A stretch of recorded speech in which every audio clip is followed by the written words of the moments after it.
Before moving to Brazil, I thought I had a pretty good idea of what everyday life here would be like. Beaches, sunshine, carnival, amazing food, caipirinhas. But after living in Brazil for over a year, I've realized that some of the biggest cultural surprises have nothing to do with the things Brazil is famous for. They're the completely normal, everyday things that Brazilians barely notice, but foreigners see and immediately think, wait, what is happening? Like buying a refrigerator in 12 installments, giving your CPF to buy a bottle of water, showering multiple times a day, and paying almost anyone instantly through a QR code. So today I'm sharing the things that are completely normal in Brazil, but still shock foreigners. And Brazilians, I already know you're going to tell me which ones I got wrong, which ones depend on the region, and what I forgot. So leave your thoughts in the comments below. If you're new here, hi, I'm Danielle. I'm a creator, entrepreneur, and full-time traveler. My family and I have been living in Florianopolis, Brazil, and the longer I live here, the more I realize how different everyday life can be from other parts of the world. Some of these things surprised me immediately. Others took months for me to notice because they are just so deeply woven into daily life here. The first thing that completely shocked me and that shocks most foreigners is that Brazil can get really cold. It is warm here in Florianopolis today, but just a few weeks ago, I was wearing a puffer jacket, like the same puffer jacket that I wear in winters in New York. Before coming here, many people imagine that all of Brazil is tropical, sunny, and warm all year. And yes, Brazil has plenty of tropical regions, but this is a huge country. Here in southern Brazil, winter is real and parts of the country get snow. In Florianopolis, we've had days when we're wearing sweatshirts, jackets, long pants, and socks inside the house. I even had to buy a space heater because the houses here just don't have heating. And that's what makes it so much colder because many homes are just not designed for winter. There may be no central heating, limited insulation, and cold tile floors everywhere. Sometimes it genuinely feels colder inside the house than it does outside. The funny thing is that when I tell people outside Brazil that I'm freezing, they almost don't believe me and they're just like, oh, you're just not used to the cold in Brazil. They picture me sitting under a palm tree in a bikini while I'm actually wrapped in a blanket. Brazilians also have very different definitions of cold depending on where they live. Someone in the south might be dealing with temperatures close to freezing, while someone in a warmer region might put on a winter jacket as soon as it drops below 20 degrees Celsius. The next thing is electric shower heads. The electric shower head was one of the first things that completely confused me. In many Brazilian homes, the water is heated directly inside the shower head using electricity. So you have water and electrical wiring existing right next to each other, which initially looks terrifying to a foreigner. I remember looking at it and thinking, there is absolutely no way this is safe, and it was even more surprising that it is common, but Brazilians are completely used to it. You normally adjust the temperature using a small switch with settings like cold, warm, and hot. The hotter you want the water, the lower you may need to keep the water pressure. Once you get used to it, it makes sense because you're only heating the water you actually use instead of maintaining a huge tank of hot water. But the first time a foreigner sees wires coming out of the shower head, it definitely creates a moment of panic. And my husband has actually gotten little shocks here and there over the years, so little electric shocks are common as well. Speaking of showers, the next thing that is surprising is that people shower multiple times a day here. It's just part of the culture. In the United States, one shower a day is generally considered completely normal, but in Brazil, they actually have the highest average number of showers per day in the world as a country. Especially during hot weather, someone might shower when they wake up, after exercising, after going to the beach, and again before bed. Taking 2 or 3 showers in one day is completely normal, and some people even take more. It makes sense when you think about the heat, humidity, beach culture, and focus on personal hygiene, but Brazilians can be genuinely shocked when they hear that people in other countries may not even shower every day.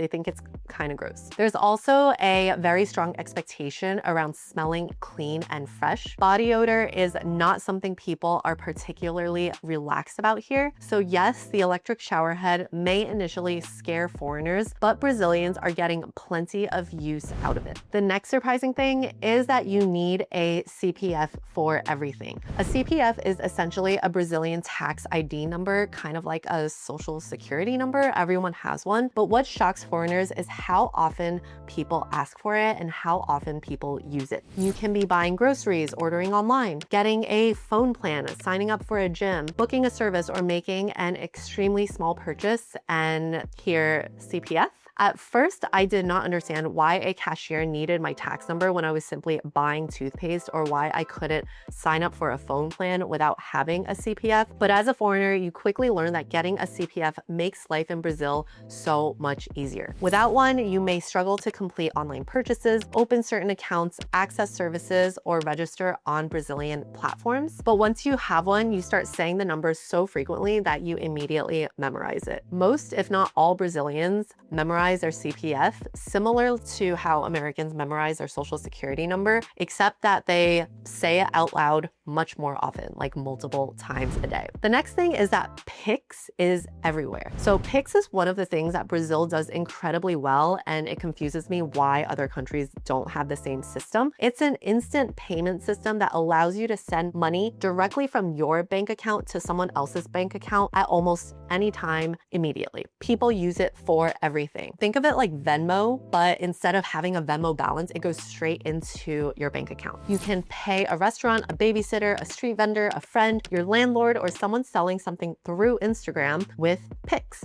A business may simply show you a QR code, you scan it, enter the amount, and the money arrives instantly. You do not have to wait several business days, and you do not have to transfer the balance into your bank account. It's bank to bank. You also don't have to ask whether someone has Venmo, Zelle, PayPal, or Cash App. Everyone just says Pix. What I love and what is so surprising is how widely adopted it is. You may see a tiny vendor on the beach accepting Pix, while businesses in other countries are still insisting on cash or complicated bank transfers. This is also why most businesses accept credit card, because everyone just has this machine where you can accept credit, debit, or Pix. This is one of those things that makes you wonder why every country does not have an equally simple system, especially in the States or the UK. Next is that cars and electronics are extremely expensive because of taxes. So a lot of foreigners assume that everything in Brazil is inexpensive, but then they try to buy a car or an iPhone or a laptop or another imported electronic. Cars and electronics especially can be shockingly expensive compared to prices in other countries. So a phone that already feels expensive in the US can cost almost double once taxes, import costs, and local pricing are included, especially Apple items. This is one of the reasons many Brazilians ask friends or family members traveling abroad to bring electronics or foreign brands back for them. Cars can also cost far more than what foreigners expect, also double, including used cars that might seem relatively old by US standards. You begin to understand why people maintain their electronics carefully, keep cars for longer, and pay for repairs rather than immediately replacing things. It also makes seeing a luxury vehicle here feel very different, because the person may have paid an enormous amount for it. The next thing that kind of shocked me, I was expecting it, but it was still shocking, is that culturally, Brazilians can be late to many things. And if you want to host something, you need to say that the start time is actually earlier than you plan on having people over, just so people arrive closer to on time. This is definitely a generalization, and it of course varies by person, region, and situation, but Brazilian time can be more flexible than what many foreigners are used to. So if a social event starts at 7 p.m., it doesn't mean that everyone will arrive at 7 p.m. Sometimes arriving exactly at the stated time could mean arriving before the host is ready. For parties and casual plans, people may show up much later than the official start time. At first, this can be stressful for foreigners who interpret a time very literally. You may be ready, waiting, and wondering whether the event has been canceled, while everyone else is calmly preparing to leave home. Professional appointments can be different, of course, and many Brazilians are extremely punctual, but socially, time can feel more relaxed. I've had to learn that a plan can still be happening even when nobody appears particularly concerned about confirming the details. Next is that WhatsApp runs your entire life. WhatsApp is not simply a messaging app in Brazil. WhatsApp is infrastructure. Doctors use it, restaurants use it, schools use it, babysitters use it, landlords use it. Businesses handle customer service through WhatsApp. You may book an appointment, order food, ask a store whether something is available, talk to immigration,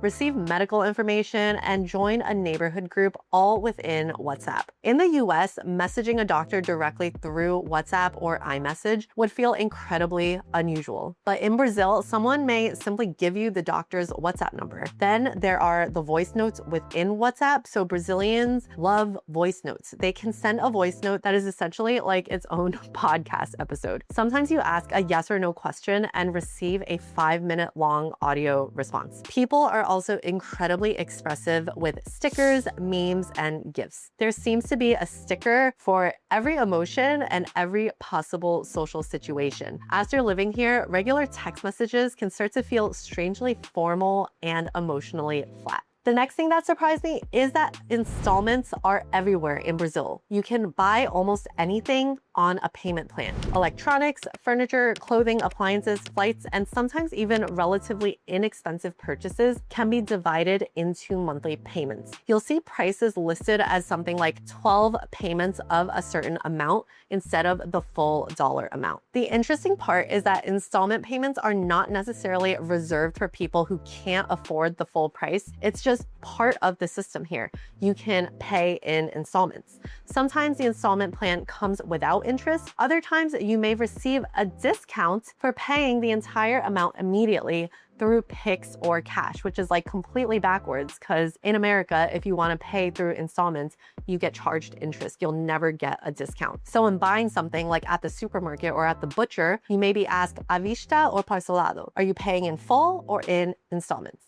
Foreigners have to pay attention because the large number displayed may be the monthly installment rather than the total price. You think you found an incredible deal and then realize that the amount is being charged 10 times. Regarding food, farofa is eaten with almost everything and at every meal. So before living in Brazil, I didn't really understand the importance of farofa. It is toasted cassava flour, often prepared with butter and other ingredients. It may contain bacon, onion, eggs, herbs, bananas, or different seasonings, and Brazilians put it on everything, like a majority of their meals. Rice and beans, add farofa. Churrasco, you need farofa. Feijoada, farofa. Seafood, farofa. At first, foreigners may look at this bowl of dry flour that kind of tastes like sand and wonder what they're supposed to do with it. But then you sprinkle it over your food and realize that it adds texture, flavor, and the perfect crunch. Eventually, a plate of rice and beans can start to feel incomplete without farofa. Every family seems to have an opinion about what belongs in the perfect farofa, but you should definitely try it for yourself and let me know what you think. Next is that tiny bikinis are completely normal. Like Brazilian beach culture is just something in itself. It can be surprising for foreigners, especially when it comes to women's swimwear. The Brazilian bikini in Portuguese is fio dental. It literally means dental floss because it is so small. Dental floss gives you a fairly accurate idea of the amount of coverage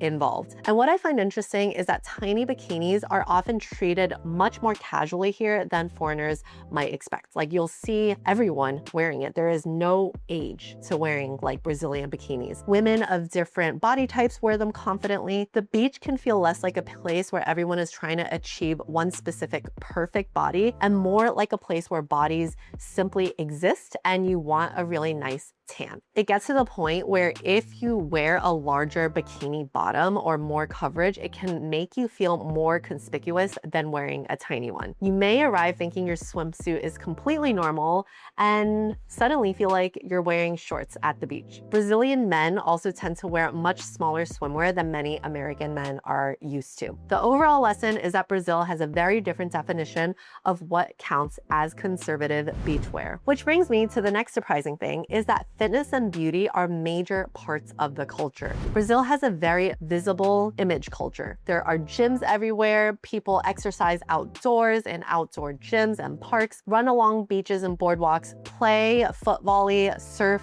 cycle, and use public workout equipment. In cities like Floripa and Rio, physical activity is deeply connected to the lifestyle. Beauty treatments are also extremely normalized. Hair, nails, waxing, skincare, injections, Botox, facelifts, veneers, cosmetic procedures can be discussed very openly. People can put significant effort into how they present themselves, even for relatively casual situations. And this includes men as well. This does not mean every Brazilian looks or behaves the same way, but compared with many places, there is a noticeable emphasis on grooming, appearance, and taking care of your body. What also surprised me is how accessible certain beauty treatments can be compared with the US. Treatments that might feel like a rare luxury elsewhere may be part of someone's regular routine here. The next thing I love about Brazil and what surprised me is that restaurants are extremely family friendly. The people in general are family friendly, but the facilities and amenities at restaurants. And this is one of my favorite things about living here as a mother,